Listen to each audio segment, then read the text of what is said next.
কালে লোচন করা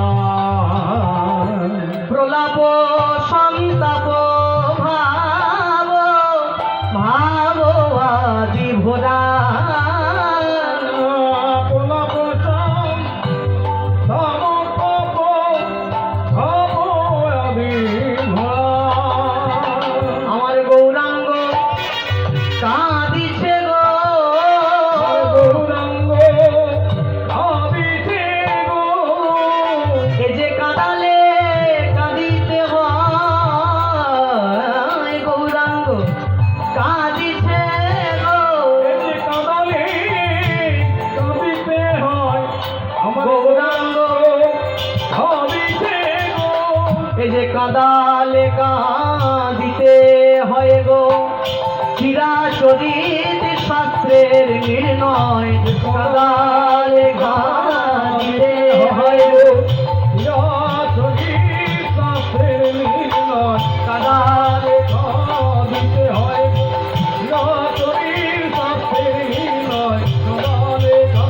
দিতে হয় গো চিরাচরিত কাঁদালে রাই গৌর হরি বল।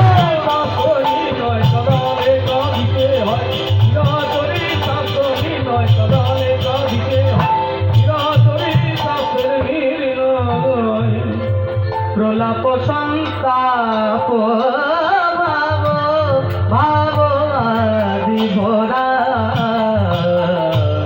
ভাব আদি ভরা যে হলো মনের দুঃখ কি বলিব কায় যে হলো মনের দুঃখ কি বলিব কায় যে হলো মনের দুঃখ কি বলিব কায় যে হলো মনের দুঃখ কি বলিব কায় যে হলো মনের দুঃখ কি বলিব কায় মঝুমন জীবন কইছে জুড়ায় মধুমন জীবন কইছে জুড়ায় রাধা মোহন কহে কিছু না হলো আমারি রাধা মোহন কহে কিছু না হলো আমারই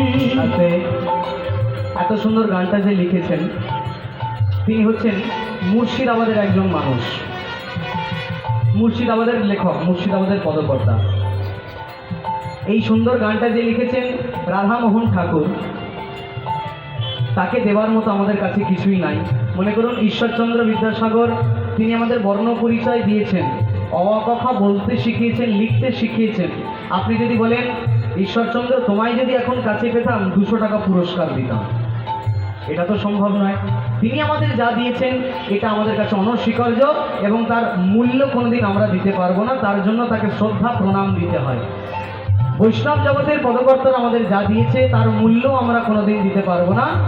তার জন্য আমাদের সবাইকে তার কাছে প্রণাম দিতে হয়।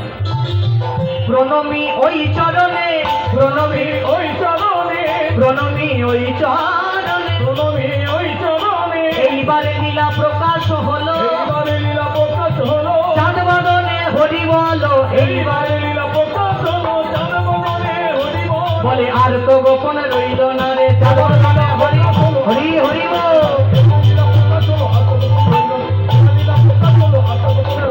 এইবারে লীলা প্রকাশ হলো, এইবারে লীলা প্রকাশ হলো, হরি বলা হলো না গো, হরি বলা অবতারে হরি বলা হলো না।